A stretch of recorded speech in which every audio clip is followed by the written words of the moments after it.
Independence advocate signs anti-sedition form as part of LegCo bid. Officials claim progress in cross-border notification talks.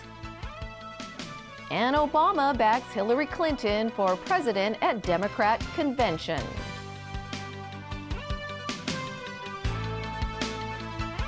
Good evening. Localist Edward Leung has signed an anti-sedition form declaring that Hong Kong is an inseparable part of China. It allows him to contest a seat in the upcoming LegCo elections. Leung had earlier threatened not to sign the controversial form and challenge it instead in court. Here's Winna Wong.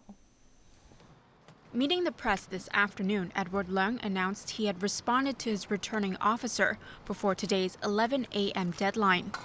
In an email written in English, Leung responded to questions on whether he would still advocate Hong Kong independence despite signing a confirmation letter declaring that he supports the Basic Law and that Hong Kong is an inalienable part of China.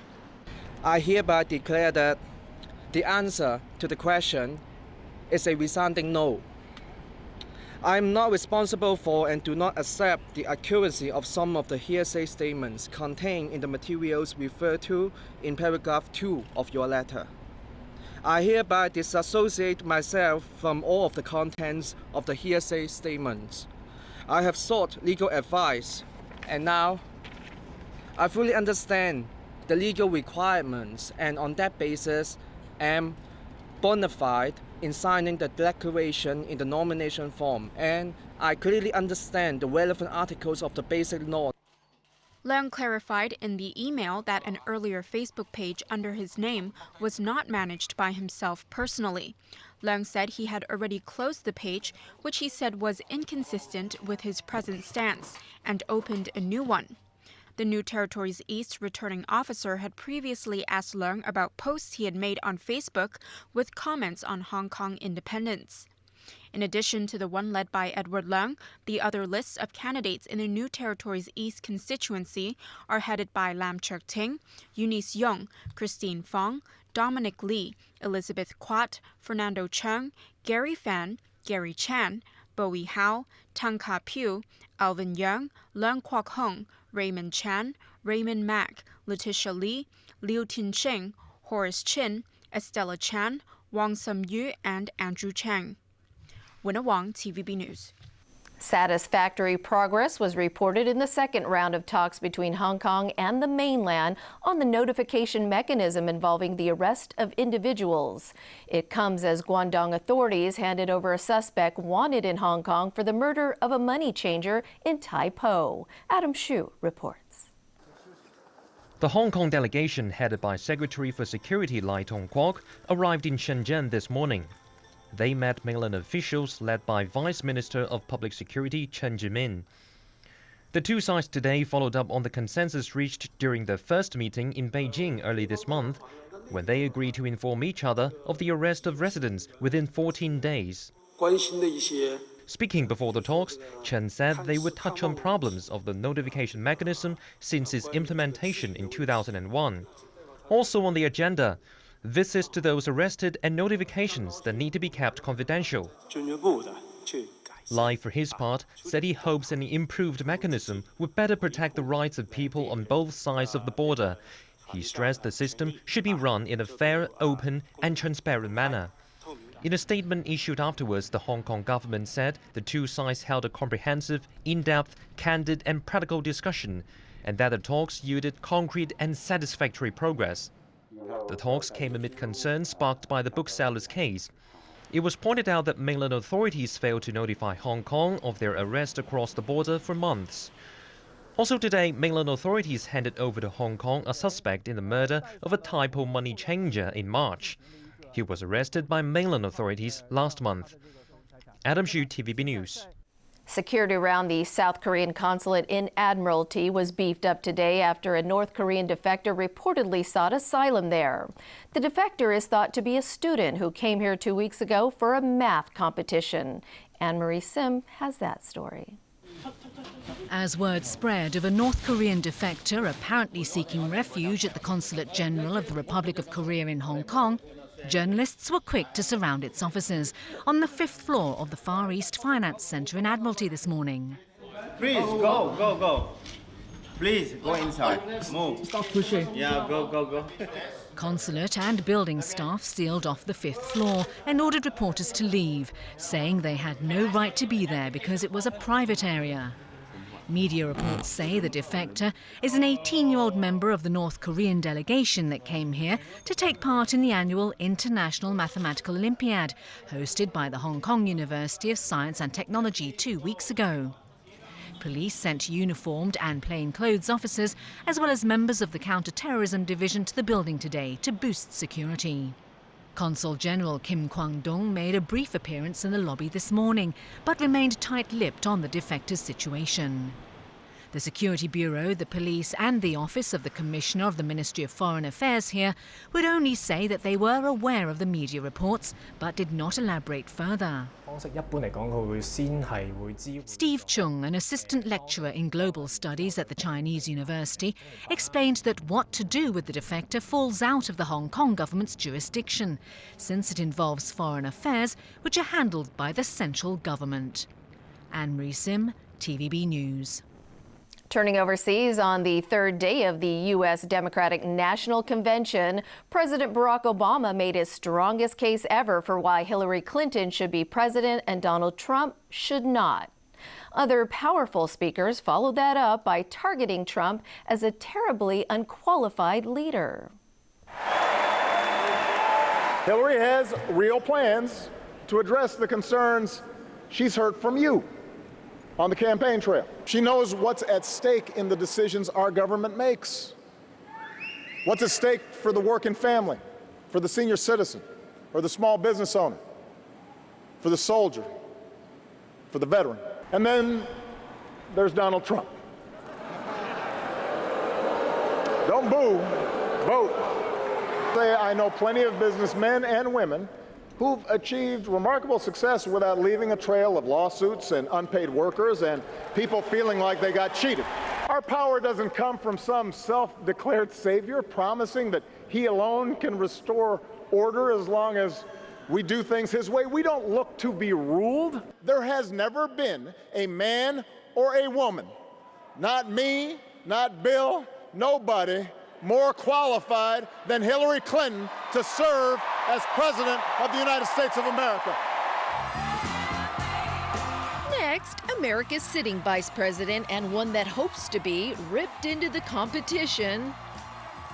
The threats are too great. The times are too uncertain to elect Donald Trump as President of the United States. Now, let me finish. No major party nominee in the history of this nation has ever known less or has been less prepared to deal with our national security. Hillary has a passion for kids and families. Donald Trump has a passion too.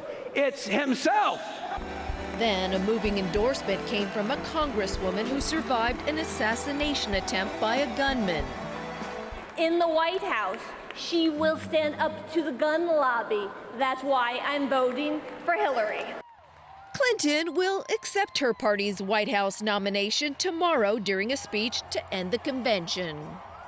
Donald Trump kicked up another controversy after he called on Russia to find Hillary Clinton's deleted emails. Clinton's campaign is outraged that a presidential candidate is encouraging Russian espionage. At a press conference, Trump called it ridiculous that Russia was being blamed for hacking into the Democratic National Committee's emails. Then Trump was asked if he was behind the hacking because of his alleged admiration for Russian President Vladimir Putin. Trump laughed it off by challenging Russia or even China to help the FBI by finding Clinton's deleted emails. John Hinckley Jr., the man who shot and wounded U.S. President Ronald Reagan and 3 other people back in 1981, will be freed from a psychiatric institution next month. Alan Booknia reports. John Hinckley was 25 years old when he shot at Ronald Reagan 6 times with a revolver he picked up in a pawn shop. He was fueled by his obsession with the movie Taxi Driver and its teenage star, Jodie Foster. White House Press Secretary James Brady was severely injured in the assassination attempt, leading to the Brady campaign to prevent gun violence. A year later, Hinckley was found not guilty by reason of insanity and locked up in a psychiatric institution. Now 61, he's been allowed freedom in stages since 2003. He's seen here on a visit to his mother last year. Now a district court judge has ruled that Hinckley, who's been living with his mother in Williamsburg, Virginia for 17 days each month, no longer poses a threat to society. The judge said Hinckley is permitted to reside full-time in his mother's home on convalescent leave, which will begin as soon as August 5th. Danny Spriggs, a former Secret Service agent who helped take Hinckley into custody after the shooting, expressed his disappointment. What kind of message does that send to potential individuals who are in a similar either mental state or a situation where they basically are looking for notoriety? And that does concern me. There's also concern in the town he's going to be living in. The majority of people don't want him back here. They just don't want to take the chance because they've seen too many instances, you know, where people are freed and then they commit a crime. The things in his mind that drove him to do what he did, nobody can convince me those things are no longer there. But others aren't as worried. I don't think it'd be a problem for his immediate neighbors, but for what he did or attempted to do was serious. Once he's released, Hinckley will still have to go back to the psychiatric hospital in Washington once a month to be checked. He's also barred from trying to contact Jodie Foster or any of his victims or their relatives. Alan Bukniet, TVB News.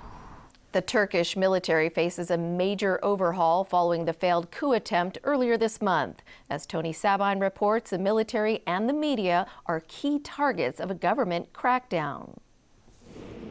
The current leadership paid tribute to the founding father of the modern Turkish Republic. Prime Minister Binali Yildirim and other officials today visited the mausoleum of Mustafa Kemal Atatürk in Ankara. Yildirim then chaired a top-level Supreme Military Council meeting. This comes just one day after almost 1,700 members of the military were discharged, among them 149 generals and admirals, in the wake of this month's failed coup attempt. This abhorrent coup, which has largely devastated the reputation of Turkish armed forces in the country, which was always traditionally amongst the most trusted institutions, has been a blow to the army's reputation. It is unimaginable that these people who has attempted this coup are still considered, at least on paper, as members of the Turkish armed forces. Turkish politics will have some space to normalize itself. Another target of the government crackdown, the media. Ankara yesterday shut down more than 100 media outlets, including news agencies, TV channels, newspapers and magazines.